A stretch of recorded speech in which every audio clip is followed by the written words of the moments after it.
everyone, I'm Smriti Sinha here and welcome back to our channel Science Zone. Today you follow, tomorrow we lead. और आप ये channel को नए हो तो नीचे दिए सब्सक्राइब बटन पे क्लिक कीजिए और बेल आइकन दबाना ना भूलें। यदि आपने हमारे पहले के वीडियोस मिस किए हैं तो ऊपर दिए हुए आई बटन पे क्लिक करके आप हमारे पहले वाले वीडियोस देख सकते हो। और यदि आपको हमारा टेलीग्राम ग्रुप ज्वाइन करना है तो आप नीचे दिए हुए डिस्क्रिप्शन में एक लिंक है, उस पर क्लिक करके हमारे टेलीग्राम ग्रुप के मेंबर बन सकते हो। और आज जो टॉपिक हम पढ़ने वाले हैं वो है कंट्रोल एंड कोऑर्डिनेशन। ये टॉपिक नंबर 9 है Maharashtra state board syllabus standard 12 biology से। आज जो हम पढ़ेंगे इस टॉपिक में वो है ट्रांसमिशन ऑफ नर्व इंपल्स। तो पिछले वीडियो में हमने सिनेप्स ये देखा था। आज जो हम देखेंगे वो है ट्रांसमिशन ऑफ नर्व इंपल्स। तो पहले हमें याद करना होगा कि न्यूरॉन्स क्या थे। तो न्यूरॉन्स आपने पिछले लेक्चर में आपको याद होगा कि न्यूरॉन्स का स्ट्रक्चर हमने देखा था। न्यूरॉन से सिनेप्स कैसे होता है, सिनेप्टिक ट्रांसमिशन क्या है, वो सब देखा है। ठीक है, यदि आपने मिस किया है तो आप ऊपर दिए आई बटन पे क्लिक करके हमारा वो वीडियो देख सकते हो। आज जो हम देखेंगे वो है न्यूरॉन्स सेल्स हैं जिनमें स्पेशल फीचर्स होते हैं। क्यों ये न्यूरॉन्स सेल्स में स्पेशल फीचर होते हैं? क्योंकि ये सेल्स एक्साइटेड हो सकते हैं। वैसे भी बॉडी का हर एक सेल कुछ स्पेशल फीचर्स के साथ है, बट न्यूरॉन्स जो है वो एक्साइटेड हो सकते हैं। एक्साइटेड इसका मतलब न्यूरॉन्स इनिशियली नॉर्मल स्टेट में रहेंगे। ये न्यूरॉन है, ठीक है, ये नॉर्मल स्टेट में है। जैसे ही उसे स्टिम्युलाई मिलेगा वो उस नॉर्मल स्टेट से एक्साइटेड स्टेट में चले जाएंगे और हमारे पूरे बॉडी को बताएंगे उस स्टिम्युलाई के बारे में। ये नर्व इंपल्स जो हैं, जो इस न्यूरॉन थ्रू पास होते हैं, वो actually wave of bioelectrical and electrochemical disturbance passing along a neuron होते हैं। तो बेसिकली एक न्यूरॉन से दूसरे न्यूरॉन की तरफ आपका जो इलेक्ट्रोकेमिकल या बायो इलेक्ट्रिकल डिस्टर्बेंस जो पास हो रहा है वो इधर से पहले यहां से सपोज आपने गर्म किसी चीज को हाथ लगाया तो पहले न्यूरॉन में एक इलेक्ट्रोकेमिकल और बायो इलेक्ट्रिकल डिस्टर्बेंस होगा। वो डिस्टर्बेंस धीरे धीरे यहां से इस न्यूरॉन से दूसरे न्यूरॉन में, दूसरे न्यूरॉन से तीसरे न्यूरॉन में पास होगा और वो क्रिएट करेगा नर्व इंपल्स। ठीक है, और ये ट्रांसमिशन ऑफ नर्व इंपल्स होता है अलोंग नर्व फाइबर और एक्सॉन ट्यूब। तो मैंने अभी अभी आपको यहाँ दिखाया है कि ये ट्रांसमिशन जो हो रहा है वो कैसे हो रहा है, अलोंग द नर्व फाइबर और एक्सॉन ट्यूब। और ये क्यों होता है? क्योंकि इलेक्ट्रिकल चार्जेस प्रेजेंट है across the neural membrane during conduction of excitation. मतलब यदि एक न्यूरॉन के पार्ट से दूसरे न्यूरॉन के पार्ट में इस नर्व इंपल्स को पास होना है तो वो कंडक्शन होता है थ्रू इलेक्ट्रिकल चार्जेस। तो इलेक्ट्रिकल चार्जेस के डिफरेंसेस के वजह से यहाँ नर्व इंपल्स जो हैं वो एक न्यूरॉन से दूसरे न्यूरॉन में पास होते हैं।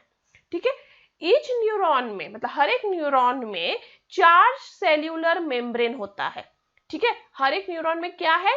Charge cellular membrane. Charge cellular membrane मतलब कुछ पॉजिटिव चार्ज होते हैं, कुछ नेगेटिव चार्ज। और ये जो चार्ज सेल्यूलर मेम्ब्रेन होते हैं वो होते हैं विथ वोल्टेज, क्योंकि जहां चार्जेस है वहां वोल्टेज तो आने वाले हैं। वो वोल्टेज एक्चुअली डिफरेंट होता है outside and inside the membrane. तो सपोज अभी जैसे हमने देखा था ये स्ट्रक्चर है न्यूरॉन का, करेक्ट, एक एक्सॉन, ठीक है, डेंड्रॉन, ये सब।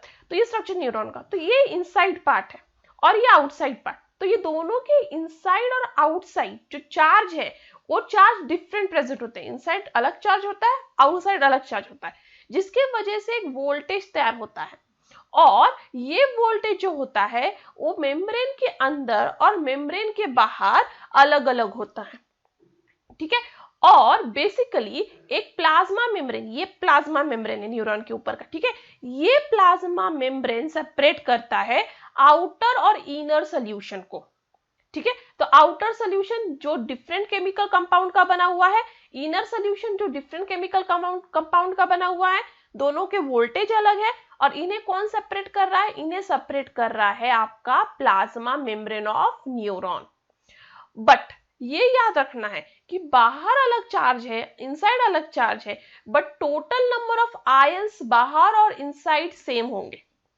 ठीक है, याद रखिए, बाहर अलग चार्ज है, अंदर अलग चार्ज है, बाहर अलग केमिकल है, अंदर अलग केमिकल है, जो सेपरेट हो रहा है plasma membrane through, but ions का नंबर इनसाइड और आउटसाइड दोनों क्या होगा?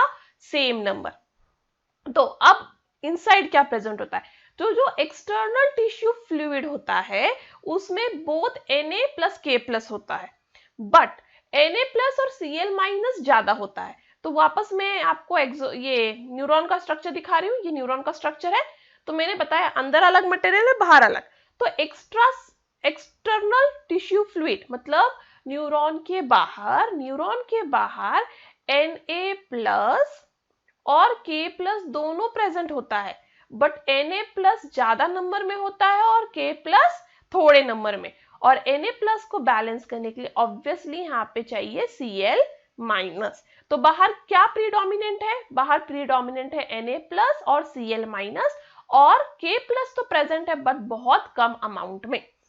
सिमिलरली इनसाइड अंदर K प्लस और Na प्लस दोनों प्रेजेंट होता है, बट अंदर K प्लस ज्यादा होता है और Na प्लस कम। ठीक है, तो बाहर Na प्लस ज्यादा है, K प्लस कम, और अंदर K प्लस ज्यादा है, Na plus come. But ion, total number of ion का काउंट सेम है। जैसे यहाँ बाहर 4 है तो अंदर भी 4 है, बस डिफरेंस है उनके प्रेजेंट का। ठीक है, अब ये कंडीशन जो है इसे कहेंगे रेस्टिंग नर्व। ये वाला कंडीशन जिसमें Na प्लस ज्यादा है बाहर, K प्लस कम, और अंदर K प्लस ज्यादा है, Na प्लस कम, और उस पोजीशन को क्या कहते हैं? Resting nerve. मतलब वो नर्व नॉर्मल है, मतलब कोई स्टिमुलाई नहीं है। जैसे आपको कोई ठंडा नहीं लग रहा, गर्मी नहीं लग रहा, कोई चीज की कोई प्रॉब्लम नहीं हो रही, कहीं पेन नहीं हो रहा, तो रेस्टिंग कंडीशन में हो न्यूरॉन, तो उसको कहेंगे रेस्टिंग नर्व या फिर पोलराइज स्टेट। क्योंकि बाहर और अंदर अलग अलग चार्जेस है, इसलिए इसे कहेंगे पोलराइज स्टेट और रेस्टिंग नर्व। और ये मेंटेन किया जाता है with excess amount of Na plus outside the cell. मतलब न्यूरॉन के बाहर Na प्लस का अमाउंट ज्यादा रख के ये रेस्टिंग पोजीशन नर्व का या न्यूरॉन का मेंटेन किया जाता है। ठीक है, तो रेस्टिंग नर्व मतलब क्या? कौन सा नर्व? जिसमें Na प्लस का अमाउंट ज्यादा है इन एक्स्ट्रा सेल्यूलर फ्लूइड और इनर सेल्यूलर फ्लूइड में K प्लस का अमाउंट ज्यादा है, उसे कहते हैं रेस्टिंग नर्व, और ये मेंटेन किया जाता है with access of Na plus outside. But अंदर एक्सेस ऑफ K प्लस रखा जाता है with large number of negatively charge protein molecules and nucleic acid. तो अंदर के साइड क्या है? अंदर के साइड K प्लस है और K प्लस के साथ बहुत ज्यादा number of negatively charge protein या न्यूक्लिक एसिड प्रेजेंट होता है। ठीक है, तो अंदर के साइड क्या है? K प्लस प्रेजेंट है, और उसके साथ साथ बहुत ही ज्यादा अमाउंट में नेगेटिवली चार्ज प्रोटीन या न्यूक्लिक एसिड प्रेजेंट है। तो ये basic structure of normal resting nerve है। अब क्या होता है? बट ये न्यूरॉन का जो स्ट्रक्चर है जो अभी हमने देखा था, इसमें बेसिकली क्या है? बाहर Na प्लस ज्यादा है, अंदर K प्लस ज्यादा है, और K प्लस के साथ यहाँ पे नेगेटिवली चार्ज आयंस बहुत ज्यादा प्रेजेंट है, बट स्टिल यहाँ पे कुछ लीकेज अलाउड होता है Na प्लस और K प्लस के बीच में। मतलब Na प्लस थोड़ा बाहर जा सकता है और K प्लस थोड़ा बाहर जा सकता है और Na प्लस अंदर। तो ये स्मॉल अमाउंट ऑफ ये Na प्लस और K प्लस का लीक अलाउड है across membrane. But Na plus और K प्लस का जो पंप है इन मेम्ब्रेन, वो एक्टिवली रिस्टोर करता है ions at the appropriate site. तो थोड़ा सा लीकेज तो अलाउड है कि K प्लस बाहर गया, Na प्लस अंदर आया, बट ये जो इसको बोलते हैं Na plus K plus pump या सोडियम पोटेशियम पंप। तो ये सोडियम पोटेशियम पंप ये इंश्योर करता है कि भले ही लीक होके Na प्लस अंदर आ जाए और K प्लस बाहर जाए, बट वो उसे अपनी अपनी जगह पे पुश करने की कोशिश करता है। सपोज Na प्लस अंदर आ गया तो ये सोडियम पोटेशियम पंप Na को बाहर पुश करने की कोशिश करेगा, और K प्लस बाहर चला गया तो उसे अंदर पुश करने की कोशिश करेगा, और ये करेगा अगेंस्ट कॉन्सेंट्रेशन या इलेक्ट्रोकेमिकल ग्रेडियंट। अब क्यों कॉन्सेंट्रेशन या अगेंस्ट इलेक्ट्रोकेमिकल ग्रेडियंट कहेंगे? क्योंकि आपको पता होगा कोई भी चीज ज्यादा अमाउंट से कम अमाउंट में बहती है, ठीक है। तो यदि आपने दो ऐसे ट्यूब जैसे ये ले लिया और एक ट्यूब के साइड में अमाउंट ऑफ वाटर ज्यादा है और एक ट्यूब के साइड में कम है, तो यहाँ से वाटर यहाँ बहेगा, करेक्ट। यहाँ से यहाँ नहीं बह सकता क्योंकि ज्यादा से कम में बहता है। तो Na+ कहाँ है, बाहर ज्यादा है, और Na+ अंदर कम है, तो एक्चुअली Na+ बाहर से अंदर आना चाहिए, बट सोडियम पोटेशियम पंप क्या कर रहा है, Na+ को अंदर से बाहर पुश कर रहा है, मतलब लो से हाई पे पुश कर रहा है, इसलिए अगेंस्ट कॉन्सेंट्रेशन ग्रेडियंट जा रहा है, और Na+ को बाहर पुश कर रहा है और K+ को अंदर। और इस प्रोसेस को कहते हैं सोडियम पंप या सोडियम पोटेशियम एक्सचेंज पंप, जहां पे आपको लगती है बहुत सारी एनर्जी, क्योंकि आप अगेंस्ट कॉन्सेंट्रेशन ग्रेडियंट काम कर रहे हो, मतलब आप लो कॉन्सेंट्रेशन से इन आयन को हाई कॉन्सेंट्रेशन में पुश कर रहे हो, जिसके लिए आपको बहुत ज्यादा एटीपी एनर्जी लगेगी, और इस प्रोसेस को कहेंगे सोडियम पंप या सोडियम पोटेशियम एक्सचेंज पंप। और ये डिफरेंस जो है इन डिस्ट्रीब्यूशन ऑफ Na+ और K+ दोनों साइड ऑफ मेम्ब्रेन प्रोड्यूस करता है potential difference of -50 to -100 millivolt, मतलब Na+ का कॉन्सेंट्रेशन बाहर और K+ का कॉन्सेंट्रेशन अंदर, ये दोनों साइड को कितना पोटेंशियल डिफरेंस पैदा कर रहा है, -50 से लेके -100 मिली वोल्ट तक। और ये पोटेंशियल डिफरेंस दिखता है रेस्टिंग नर्व में, और इसलिए इसे कहते हैं रेस्टिंग पोटेंशियल। रेस्टिंग नर्व मतलब जो कोई स्टिमुलाई, कोई नर्व इंपल्स कुछ भी कंडक्ट नहीं कर रहा, वो एकदम नॉर्मल स्टेट में है, ना आपको ठंडी लग रही, ना गर्मी लग रहा है, ना आपको चोट लगा, कुछ नॉर्मल रेस्टिंग स्टेट में है, तब ये पोटेंशियल मेंटेन है। और इस पोटेंशियल को इसलिए कहते हैं रेस्टिंग पोटेंशियल, जो एवरेज करके है -70 मिली वोल्ट्स। और इट इज मेनली, ये क्यों होता है मेनली, क्योंकि वहां पे डिफरेंशियल परमेबिलिटी है, resting membrane which is more permeable to K+ than Na+, मतलब आपका मेम्ब्रेन रेस्टिंग स्टेट में अंदर के साइड K+ को अलाउ करता है ज्यादा और Na+ को कम। को रेस्टिंग स्टेट में आपको याद रखना होगा, रेस्टिंग स्टेट में न्यूरॉन्स के अंदर कौन ज्यादा अलाउड है आना, K+, और कौन कम अलाउड है आना, Na+, और इसलिए अंदर slightly more K+ diffusing out होता है और Na+ मूविंग इनसाइड, जो कॉज करता है डिफरेंस इन पोलैरिटी। तो क्या होता है, अंदर K+ का कॉन्सेंट्रेशन ज्यादा है और बाहर Na+ का ज्यादा है, इसलिए Na+ क्या करेगा, कोशिश करेगा अंदर आने के लिए और K+ थोड़ा बाहर जाने के लिए, और उसके वजह से यहाँ पे स्लाइटली डिफरेंस हो जाएगा पोलैरिटी। बेसिकली यहाँ पे ये स्टेटमेंट का मीनिंग में आपको थोड़ा डिटेल में एक्सप्लेन करती हूँ। तो एक्चुअली क्या होता है, बाहर Na+ है, अंदर K+ है, तो बाहर से एक Na+ अंदर आता है और अंदर से 2 K+ बाहर जाता है, ठीक है। तो क्या होगा, पहले तो नंबर ऑफ आयन सेम थे, बट अब क्या हो रहा है, अंदर से Na+ कितना अंदर आ रहा है, 1, पर अंदर से K+ कितना बाहर जा रहा है, 2, ठीक है। तो अब अंदर क्या हो रहा है, अंदर अमाउंट ऑफ पॉजिटिव आयन कम हो रहा है, पहले रेस्टिंग स्टेट में नॉर्मल था, बट अब क्या हो रहा है, अमाउंट ऑफ पॉजिटिव आयन कम हो रहा है, क्योंकि वो ज्यादा अमाउंट में बाहर जा रहा है, क्योंकि देखो K+ slightly more diffusing out than Na+, और Na एक ही अंदर आ रहा है, K+ 2 बाहर जा रहा है, इसलिए अंदर पॉजिटिव चार्ज कम हो रहा है, बट नेगेटिव चार्ज मतलब वो प्रोटीन मॉलिक्यूल्स और न्यूक्लिक एसिड तो उतने ही प्रेजेंट है, इसलिए अंदर क्या जनरेट हो रहा है, अंदर नेगेटिव चार्ज जनरेट हो रहा है, और बाहर जो है पॉजिटिव आयन ज्यादा बाहर जा रहा है, इसलिए बाहर पॉजिटिव चार्ज जनरेट हो रहा है। तो बेसिकली न्यूरॉन्स के, अब आपको समझ गया होगा, न्यूरॉन्स के बाहर कौन सा चार्ज जनरेट हो रहा है, पॉजिटिव चार्ज। तो न्यूरॉन्स के अंदर कौन सा चार्ज जनरेट हो रहा है, पॉजिटिव चार्ज, ठीक है। और न्यूरॉन के बाहर क्या जनरेट हो रहा है, नेगेटिव चार्ज।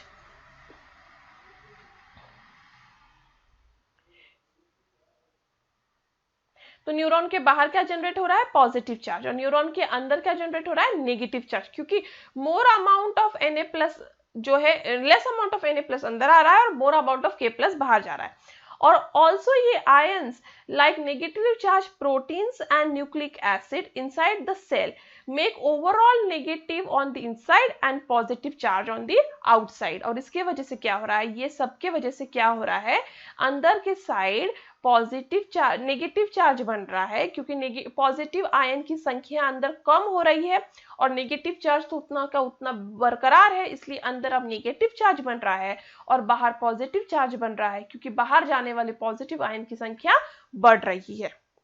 तो इस तरह से आपका न्यूरॉन है with inside negative outside positive. अब ये नर्व मेम्ब्रेन नॉट ओनली, मतलब ये नर्व मेम्ब्रेन में लीकेज चैनल्स सिर्फ नहीं होते, बट उनमें mini gate channels for Na+ और K+ भी होता है। मतलब ये नर्व मेम्ब्रेन जो है, इनमें तो एक लीकेज चैनल है जिससे Na+ अंदर आता है और K+ बाहर, बट सिर्फ यही नहीं होता, उनमें कुछ गेट्स ऐसे होते हैं जिसमें से सिर्फ Na+ का अंदर बाहर करना अलाउड है और कुछ चैनल जो होते हैं जिसमें K+ का सिर्फ अंदर बाहर करना अलाउड है। ठीक है, तो अभी तो हमने लीकेज चैनल देखा जिसमें दोनों भी अंदर बाहर कर रहे थे, एक Na+ अंदर आ रहा था, 2 K+ बाहर जा रहा था। बट उसके अलावा भी कुछ चैनल्स होते हैं जिनमें सिर्फ और सिर्फ Na+ का आना जाना अलाउड है और एक जिसमें सिर्फ K+ का, और यहाँ पे इन्हें कहा जाता है वोल्टेज गेटेड चैनल्स। ये चैनल्स जो है वो न्यूरॉन को इनेबल करते हैं उनका जो मेम्ब्रेन पोटेंशियल है उसको एक्टिव पोटेंशियल में चेंज करने के लिए, टू रिस्पॉन्ड टू स्टिम्युलाई। तो सपोज आपका न्यूरॉन अभी रेस्टिंग स्टेट में है, जहां Na+ बाहर ज्यादा है, K+ अंदर कम, मतलब Na+ है बाहर, K+ अंदर है, और अब वो रेस्टिंग स्टेट में है। जैसे ही उसको स्टिम्युलाई मिलेगा, जैसे ही आप गर्म बर्तन छुओगे, उसको वो एक्टिव होना है, उसको स्टिम्युलाई मिलेगा, तब ये चैनल्स ओपन हो जाएंगे जो सिर्फ Na+ या K+ के लिए बने हुए हैं अंदर बाहर करने, वो चैनल्स ओपन हो जाएंगे और अब आपका जो एक्टिव पोटेंशियल उस न्यूरॉन में स्थापित होगा। और यहाँ पे Na+ और K+ gated channel separately open होंगे और दोनों आयन सेपरेटली ट्रांसपोर्ट होंगे अंदर बाहर। ठीक है, तो बाहर से अंदर या अंदर से बाहर, वो दोनों सेपरेटली ट्रांसपोर्ट होंगे अलग अलग अपने अपने गेट से। एक गेट जिससे सिर्फ Na+ अंदर आएगा और एक गेट जिससे सिर्फ K+ बाहर जाएगा। बट आपको ये याद रखना है साथ ही साथ कि रेस्टिंग पोटेंशियल में दोनों गेट बंद होते हैं। Na+ का गेट भी बंद होता है, K+ का गेट भी बंद होता है, सिर्फ थोड़ा सा लीकेज वाला गेट ओपन होता है जहां से कुछ Na+ और कुछ K+ एक्सचेंज होते रहते हैं। बट मेनली जो मेन गेट्स है Na+ और K+ के, वो क्लोज होते हैं रेस्टिंग पोटेंशियल में, जिससे रेस्टिंग पोटेंशियल मेंटेन रहता है। ठीक है, अब हम मूव करते हैं जनरेशन ऑफ नर्व इंपल्स की तरफ। अब नर्व इंपल्स जनरेट कैसे होता है, तो पहले तो अब हम समझ चुके हैं कि रेस्टिंग नर्व क्या है। रेस्टिंग नर्व वो नर्व कंडीशन है जहां अंदर नेगेटिव चार्ज है ज्यादा और बाहर पॉजिटिव चार्ज है, और यहाँ पे पोटेंशियल डिफरेंस जनरेटेड है, और Na+ की संख्या ज्यादा है बाहर, K+ की संख्या अंदर ज्यादा है। तो ये रेस्टिंग पोटेंशियल हो गया, ये रेस्टिंग स्टेट हो गया। अब हम देखेंगे जब स्टिमुलाई मिलता है तब नर्व इंपल्स कैसे जनरेट होता है। तो आपको बेसिकली यहाँ पे 3 वर्ड्स याद रखने हैं इस पार्ट में। पहला है पोलराइजेशन, जो अभी हमने देखा। पोलराइजेशन मतलब अंदर क्या हो गया, न्यूरॉन के अंदर नेगेटिव चार्ज जनरेट हुआ और न्यूरॉन के बाहर क्या जनरेट हुआ है, पॉजिटिव चार्ज, तो पोलराइजेशन हो गया। फिर इसके बाद एक नेक्स्ट टर्म आएगा डीपोलराइजेशन। जो पोलराइजेशन जनरेट हुआ है उसको अपोजिट करेंगे, मतलब अब अंदर पॉजिटिव हो जाएगा और बाहर नेगेटिव, मतलब उल्टा हो गया, क्योंकि पोलराइजेशन में क्या था, पोलराइजेशन में अंदर नेगेटिव था और बाहर पॉजिटिव। अब डीपोलराइजेशन में क्या होगा, आपके न्यूरॉन के अंदर पॉजिटिव हो जाएगा और बाहर नेगेटिव, तो ये हो गया डीपोलराइजेशन। और उसके बाद थर्ड टर्म है रीपोलराइजेशन। तो रीपोलराइजेशन में वापस पोलराइजेशन वाली ही कंडीशन आ जाएगी, तो उसे कहेंगे रीपोलराइजेशन। अब ओरिजिन और maintenance of resting potential depend करता है ओरिजिनल परफेक्ट स्टेट में। यदि आपको रेस्टिंग पोटेंशियल मेंटेन करना है तो आपको ओरिजिन और मेंटेनेंस करना है उसका, तो आपको ओरिजिनल परफेक्ट स्टेट रखना है, जहां Na+ की संख्या बाहर ज्यादा है और K+ की अंदर ज्यादा है। और कोई भी चेंज हो जाए या डिस्टर्बेंस हो जाए इस मेम्ब्रेन में, वो कॉज करेगा Na+ को जल्दी से जल्दी मेम्ब्रेन के अंदर घुसना और लोअर पोटेंशियल डिफरेंस हो जाएगा। तो क्या हो जाएगा बेसिकली, अब यदि आपको स्टिमुलाई मिल गया, स्टिमुलाई मिलने की वजह से क्या हुआ, Na+ बाहर ज्यादा था और K+ अंदर ज्यादा था, बट अब स्टिमुलाई मिलने की वजह से क्या हुआ, Na+ का गेट जो है वो ओपन हो जाता है और जल्दी जल्दी Na+ अंदर घुसने लगता है, ठीक है, और ये मेक कर देता है। इसकी वजह से क्या होता है, आपका जो मेम्ब्रेन है वो ज्यादा परमिएबल हो जाता है Na+ को, ठीक है, इसलिए Na+ क्या होता है, जल्दी से जल्दी अंदर घुसने लगता है, Na+ को जल्दी परमिएबल हो गया है और वहां पे रैपिड इन्फ्लक्स ऑफ Na+ होता है, मतलब बहुत जल्दी जल्दी Na+ की संख्या अंदर बढ़ने लगती है। और ये प्रॉपर्टी सारे नर्व को मेम्ब्रेन को पिक्युलियर है, मतलब वो फिक्स्ड है कि जैसे ही कोई भी नर्व मेम्ब्रेन को एक स्टिमुलाई मिलेगा या वो एक्टिव होने लगेगा, तब Na+ का गेट खुल जाएगा, मेम्ब्रेन Na+ को ज्यादा परमिएबल हो जाएगा और Na+ जल्दी जल्दी अंदर घुसने लगेगा। अब ये जो voltage gated Na+ K+ channel है, उनमें दो स्पेशल वेज है। पहला, वो चेंज कर देते हैं potential difference of the membrane as stimuli received and also gate operate separately and self closing. Basically मतलब यहाँ होता क्या है कि Na+ गेट और K+ गेट सेपरेटली सेल्फ अपने आप ही क्लोज और ओपन करने लगते हैं। जैसे स्टिमुलाई मिलता है नर्व सेल को, स्टिमुलाई मिलने की वजह से वहां पे चेंज होने लगता है पोटेंशियल डिफरेंस का, क्योंकि Na+ जल्दी जल्दी अंदर घुसने लगता है। और उसके बाद ये दोनों गेट जो है Na+ और K+ के गेट सेपरेटली ऑपरेट करने लगते हैं, अपने अपने गेट से ही वो अंदर बाहर करते हैं और वो सेल्फ क्लोजिंग है, मतलब वो खुद को खुद ही बंद करेंगे और खुद को खुद ही ओपन करेंगे। बट रेस्टिंग पोटेंशियल के वक्त दोनों गेट क्या होते हैं, क्लोज होते हैं और इसलिए रेस्टिंग पोटेंशियल मेंटेन रहता है। बट स्टिमुलाई मिलने के बाद दोनों गेट अपने आप ओपन होते हैं और क्लोज होते हैं, डिपेंड करता है। बट डी पोलराइजेशन के वक्त Na+ का गेट ओपन होता है बट K+ का गेट ओपन नहीं होता। डीपोलराइजेशन मतलब अभी नर्व को क्या मिला है, स्टिमुलाई, और उस वक्त क्या होगा, Na+ का गेट जल्दी से ओपन हो जाएगा, जल्दी जल्दी Na+ अंदर घुसने लगेगा, अंदर Na+ की संख्या बढ़ने लगेगी, बट K+ का गेट ओपन नहीं होगा और उसकी वजह से क्या होगा, Na+ जो है वो रश करेगा एक्सॉन में और अंदर Na+ की संख्या बढ़ रही है बट K+ बाहर नहीं जा रहा है, मतलब अंदर पॉजिटिविटी बढ़ रही है। पहले क्या था अंदर, पहले क्या था, नेगेटिविटी। ये रेस्टिंग स्टेट है, पोलराइजेशन मतलब रेस्टिंग स्टेट, तो अंदर क्या था, नेगेटिविटी, करेक्ट। बट जैसे स्टिमुलाई मिला इस नर्व को, उसने क्या कर दिया, Na+ का गेट ओपन कर दिया, बट K+ का गेट ओपन नहीं हुआ, मतलब K+ तो अंदर है ही पॉजिटिव चार्ज, अब Na+ और अंदर घुसते जा रहा है, मतलब अंदर पॉजिटिव की संख्या बढ़ रही है। तो अब जो नेगेटिव चार्ज है आपका वो किस में कन्वर्ट हो गया, पॉजिटिव चार्ज में, और इस स्टेट को कहेंगे डीपोलराइजेशन।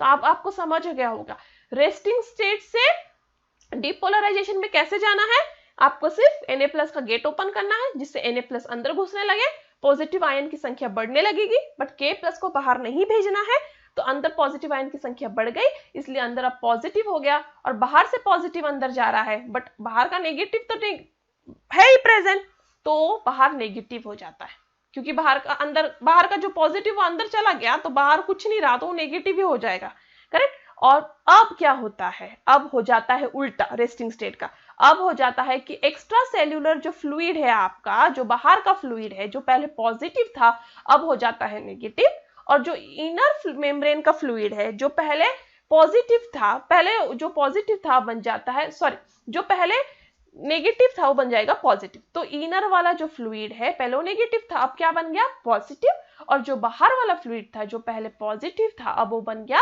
नेगेटिव। तो ये होता है डीपोलराइजेशन में, और यहाँ value of action of potential हो जाता है +30 मिलीवोल्ट्स टू +60 मिलीवोल्ट्स, और ये ट्रिगर करता है depolarisation in next part while it itself undergo repolarisation. मतलब एक जो पार्ट है आपका न्यूरॉन का वो डीपोलराइजेशन हो गया, अब वो क्या करेगा, जल्दी से रिपोलराइजेशन करने लगेगा और साथ ही आगे डिपोलराइजेशन करने लगेगा। तो मैं एक डायग्राम के हेल्प से आपको जल्दी से एक्सप्लेन करती हूँ। तो ये आपका रेस्टिंग एक्सॉन या रेस्टिंग न्यूरॉन है, जिसमें मैंने आपको कहा है अंदर K+ की संख्या ज्यादा है और बाहर Na+ की संख्या ज्यादा है। अब यहाँ पे लीकेज हो सकता है, Na+ अंदर आ सकता है, K+ बाहर जा सकता है। लीकेज होने की वजह से एक Na+ अंदर आता है, देखिए एक ही Na+ अंदर आएगा और 2 K+ बाहर जाएगा, तो उसकी वजह से क्या होगा, अंदर क्या हो जाएगा, नेगेटिविटी हो जाएगा, क्योंकि नेगेटिव आयन की संख्या बढ़ेगी और बाहर पॉजिटिविटी है क्योंकि पॉजिटिव आयन की संख्या बढ़ रही है। तो ये हो गया आपका रेस्टिंग सेल, जिसे हम पोलराइज मेम्ब्रेन भी कहते हैं, ठीक है। बट अब क्या हो रहा है, आपका एक्सॉन एक्साइटेड हो रहा है। आपका एक्सॉन एक्साइटेड होने की वजह से पूरे एक्सॉन में नहीं, देखो एक पार्ट में डीपोलराइजेशन हो रहा है। क्या हो रहा है, जब एक्सॉन एक्साइटेड हुआ तो सोडियम का गेट ओपन हो गया है और सोडियम बाहर से अंदर आने लगा है। ठीक है, तो सोडियम का गेट ओपन हो गया, ठीक है, एक्साइटेड होने की वजह से, और सोडियम बाहर से अंदर आने लगा है। बाहर से अंदर आने की वजह से अब अंदर तो K+ तो ऑलरेडी प्रेजेंट है, सोडियम भी अंदर आ रहा है, तो अंदर अब पॉजिटिव हो रहा है, बाहर negative, exactly opposite of resting, correct. और थोड़ी, ये बहुत ही फ्रैक्शन ऑफ सेकंड्स के लिए होता है, बहुत ही फ्रैक्शन। उसके साथ साथ ही अगेन उसके बाद क्या होने लगता है, उसको रीगेन करना है अपना नॉर्मल स्टेट, तो उसको कहेंगे रीपोलराइजेशन। तो नॉर्मल स्टेट रीगेन करने के लिए वापस K+ जो है वो बाहर जाने लगेगा और पॉजिटिविटी मेंटेन करने लगेगा और आगे, और साथ ही साथ वो तो रीपोलराइज हो ही रहा है, और साथ ही साथ आगे वहां पे डीपोलराइजेशन होने लगेगा। मतलब वो न्यूरॉन ऐसे जैसे पाइप है, और अब आपको आपने वहां पाइप ना टैप में कनेक्ट किया है, ठीक है, टैप में कनेक्ट करते ही पाइप पानी आने लगेगा। तो पहले यहाँ पे पानी आया, फिर धीरे से यहाँ पे आएगा, फिर धीरे से वहां पे आएगा। वैसे ही पहले ये डीपोलराइज्ड होगा, फिर आगे डीपोलराइज्ड होगा, फिर उसके आगे डीपोलराइज्ड होगा, और एक दूसरे थ्रू वो पूरा वो ब्रेन तक जाएगा कि हमने कोई गर्म चीज छू ली है, ठीक है, और ब्रेन वापस भेजेगा कि आप अपना हाथ हटाओ। तो उसके लिए क्या हो रहा है, बेसिकली आपका पहले पोलराइज्ड है, नॉर्मल स्टेट है, उससे डीपोलराइज होगा, डीपोलराइज फिर वापस रीपोलराइज होगा, और आगे वाला पार्ट डीपोलराइज होगा, और वैसे ही करते करते वो पूरा स्टिमुलाई आगे आगे जाएगा। तो अब आप समझ गए होंगे ये बेसिकली हो क्या रहा है, ठीक है। अब ये जो वोल्टेज है वो कितना है, +30 मिलीवोल्ट से +60 मिलीवोल्ट तक। अब नेक्स्ट है रीपोलराइजेशन। तो रीपोलराइजेशन जैसे ही मैंने कहा कि डीपोलराइज होने के बाद वापस पोलराइज स्टेट में जाना, उसको कहेंगे रीपोलराइजेशन। तो यहां चेंज होता है पोलरिटी का, from depolarise to back to original, उसे कहते हैं रीपोलराइजेशन। तो पहले क्या था, पोलराइज स्टेट में अंदर था नेगेटिव, बाहर था पॉजिटिव, ये था आपका पोलराइज स्टेट, करेक्ट। अब क्या हुआ, अब हुआ डीपोलराइज स्टेट, और डीपोलराइज स्टेट में अंदर हुआ पॉजिटिव, बाहर हुआ नेगेटिव, ये हुआ आपका डीपोलराइज स्टेट। अब रीपोलराइज स्टेट में वापस क्या होगा, अंदर नेगेटिव और बाहर पॉजिटिव, तो इसको कहेंगे रीपोलराइज स्टेट। अब ये अकर होता है बहुत ही शॉर्ट इंटरवल ये बात, जिसे रिफ्रैक्टरी पीरियड कहते हैं। तो ये एक्चुअली रीपोलराइजेशन, जितना जल्दी डीपोलराइजेशन होता है उतना ही जल्दी रीपोलराइजेशन नहीं होता। तो डीपोलराइजेशन बहुत जल्दी हो जाता है, पर रीपोलराइजेशन होने के लिए थोड़ा सा शॉर्ट इंटरवल रखता है, जिसे हम रिफ्रैक्टरी पीरियड कहते हैं। अब इसमें क्या होता है, लार्ज नंबर ऑफ Na+ जो इनसाइड Na+ ऑन इनसाइड वो क्या करते हैं, कॉज करते हैं drop in permeability of membrane to Na+। मतलब पहले डीपोलराइजेशन में क्या हो रहा था, Na+ का गेट ओपन हो गया था और Na+ जल्दी जल्दी अंदर घुस रहा था। बट रीपोलराइजेशन में Na+ गेट ना अभी ना कम हो जाता है परमेबल, मतलब Na+ उतना जल्दी जल्दी अंदर घुसने नहीं लगता है। बट K+ आयन का गेट अब ओपन होता है और K+ आयन अब अंदर घुसने लगते हैं, और Na+ गेट बंद हो जाता है। तो डीपोलराइजेशन में क्या हो रहा था, Na+ गेट ओपन हो रहा था, K+ गेट बंद था।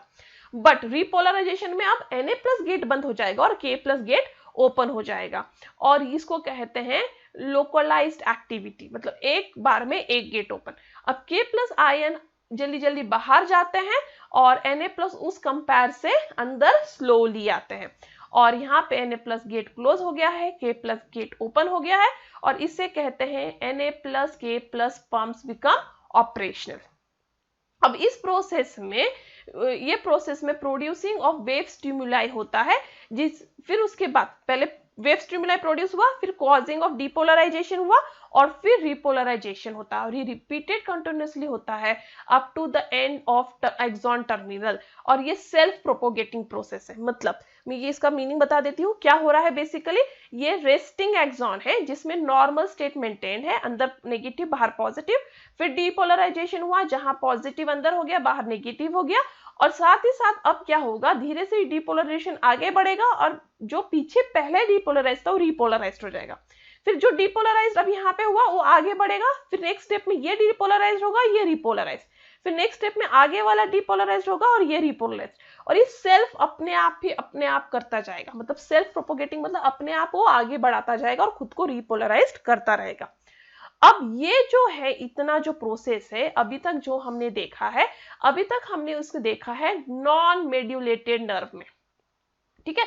तो ये वाला जो प्रोसेस अब तक जो हमने देखा है स्टार्टिंग से इस वीडियो के अब तक, ये हमने देखा नॉन मेड्यूलेटिव नर्व्स में। बट अब मेड्यूलेटेड नर्व्स में क्या होता है, तो बेसिकली डिफरेंस क्या है नॉन मेड्यूलेटेड और मेड्यूलेटेड नर्व में, पहले आपको ये समझना होगा। तो जो नॉन मेड्यूलेटेड नर्व है उनमें जो ये न्यूरॉन्स हैं उनके बाहर कुछ भी फैटी लेयर नहीं होता। तो पहला पार्ट में क्या हुआ, डीपोलराइजेशन, फिर रिपोलराइजेशन, फिर आगे डीपोलराइजेशन, फिर उसका रिपोलराइजेशन, आगे डीपोलराइजेशन, सो ऑन। बट अब मेड्यूलेटेड नर्व्स में क्या होगा, मेड्यूलेटेड नर्व में बाहर फैट के लेयर्स बने होते हैं, ठीक है। ये मेड्यूलेटेड नर्व है कि बाहर उसके प्रोटेक्शन होता है फैट के लेयर का, और ये इंसुलेटिंग फैट होता है माइलिन शीट, ये है माइलिन शीट जो एक्चुअली प्रिवेंट करता है flow of ions between them. तो इतने माइलिन शीट के बीच में से Na+ या K+ बाहर अंदर नहीं कर पाते, और वहां पे जो अंदर का जो एक्सोप्लाज्म मतलब अंदर का जो नेगेटिविटी फ्लूइड है वो मेंटेन रहता है, और बाहर का ECF मतलब एक्स्ट्रा सेल्यूलर फ्लूइड वो पॉजिटिव ही मेंटेन रहता है, क्योंकि ये माइलिन शीट जो है वो इंसुलेटिंग मटेरियल है जो आयंस का अंदर बाहर करना स्टॉप करते हैं। फिर ये पंप चलता है कैसे, नॉन मेड्यूलेटेड नर्व में तो कोई प्रॉब्लम ही नहीं था, क्योंकि कहीं से भी Na+ और K+ अपना अपना बाहर अंदर कर सकते थे, तो वहां तो प्रॉब्लम नहीं था। बट यहाँ पे अब कैसे डिपोलराइजेशन रिपोलराइजेशन होगा, तो फिर स्टिमुलाई कैसे पास होगा मेड्यूलेटेड नर्व में। यहाँ पे क्या होता है, यहाँ पे स्टिल आप देख सकते हैं एक छोटी सी ओपनिंग मैंने छोड़ी है, ठीक है। दो माइलिन शीट के बीच में एक छोटी सी ओपनिंग रहती है, यहाँ थोड़ी ओपनिंग बड़ी दिखाई है मैंने, बट वो माइन्यूट ओपनिंग होती है। इस माइन्यूट ओपनिंग को एक्चुअली बोलते हैं नोड्स ऑफ रैनवियर। तो ये है एक्चुअली नोड्स ऑफ रैनवियर, और इसके थ्रू एक्चुअली अब आपका जो पंप है Na+ K+ पंप काम करेगा, और ये ओपनिंग एक्चुअली यहाँ पे माइलिन शीट एब्सेंट होता है इस ओपनिंग पे, और ये छोटी से ओपनिंग से फिर Na+ और K+ जो है वो काम करता है। तो बेसिकली अब यहाँ पे आप बोलोगे कि मेड्यूलेटेड शीट में मेड्यूलेटेड नर्व नॉन मेड्यूलेटेड नर्व में तो ठीक था कि सब जगह से वो हो सकता था अंदर Na+ K+ अंदर बाहर, जिसकी वजह से यहाँ पे पहले डीपोलराइज हुआ, फिर उसके बाद यहाँ डीपोलराइज हुआ, फिर डीपोलराइज हुआ, कंटिन्यूसली मूव करता गया। बट यहाँ पे तो ऐसा नहीं हो सकता, क्योंकि बीच में तो माइलिन शीट आ रहा है, तो अब क्या करेगा न्यूरॉन, अब कैसे काम करेगा रिपोलराइजेशन डीपोलराइजेशन। तो अब डीपोलराइजेशन एक्चुअली जंप करेगा, instead of moving continuously in a flow वो क्या करेगा, जंप करेगा, ठीक है। और जंप करने की वजह से अब यहाँ पे क्या होगा, मेड्यूलेटेड नर्व्स में जो आपका स्टिमुलाई है वो बहुत फास्ट मूव होगा। नॉन मेड्यूलेटेड नर्व में स्टिमुलस स्लोली मूव होता है, क्योंकि उसको कंटिन्यूसली मूव होना होता है, बट यहाँ पे वो जंप हो के मूव होता है क्योंकि बीच में माइलिन शीट आ जाता है।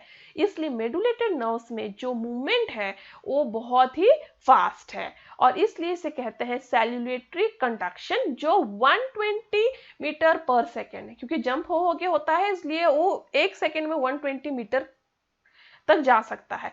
और ये एक्चुअली फास्टेस्ट होता है देन कंटिन्यूअस कंडक्शन। जो नॉन मेड्यूलेटेड फाइबर में क्या है, कंटिन्यूअस कंडक्शन, तो कंटिन्यूअस कंडक्शन में रेट स्लो हो जाता है, बट जंप कर करके उसका रेट बढ़ जाता है। इसलिए मेड्यूलेटेड नर्व में जो सिग्नल का स्टिमुलस है जो आगे बढ़ना है वो फास्ट है as compared to non medullated nerves. तो ये आपको डायग्राम और ये सब समझ गया होगा। अब ये सिर्फ आपको एक्चुअली जो भी अभी तक हमने इस वीडियो में पढ़ा है इसका एक शॉर्ट में फ्लो चार्ट टाइप है, तो ये फ्लो चार्ट भी आप यदि याद रखो इसके स्टेटमेंट भी, तो भी आपका कंप्लीट आंसर प्रिपेयर है। तो पहले क्या होता है, application of स्टिमुलर on resting nerve. तो आपके पास एक रेस्टिंग नर्व है जहां अंदर नेगेटिव है और बाहर पॉजिटिव है, और अब उस पर स्टिमुलाई अप्लाई हुआ है। फिर permeability membrane changes and it becomes more permeable to Na+। फिर नेक्स्ट स्टेट में क्या होता है, ये पहला रेस्टिंग नर्व है जिसमें अभी स्टिमुलाई अप्लाई हुआ, मतलब आपने कोई गर्म चीज छू ली। अब क्या होगा, अब आपका जो Na+ गेट है वो ओपन हो जाएगा, और Na+ गेट ओपन हो जाएगा और Na+ जल्दी जल्दी से अंदर आने लगेगा, ठीक है। अब Na+ डिफ्यूज होगा into neuron, from extra cellular fluid. तो Na+ जल्दी जल्दी अंदर आने लगा है एक्स्ट्रा सेल्यूलर फ्लूइड से अंदर। अब इसके वजह से क्या हो रहा है, जो Na+ अंदर आ रहा है बट K+ नहीं बाहर जा रहा है, तो उसके वजह से Na+ की संख्या अंदर बढ़ रही है, इसलिए number of positive ion inside axon increases. और बाहर क्या हो गया, नेगेटिव।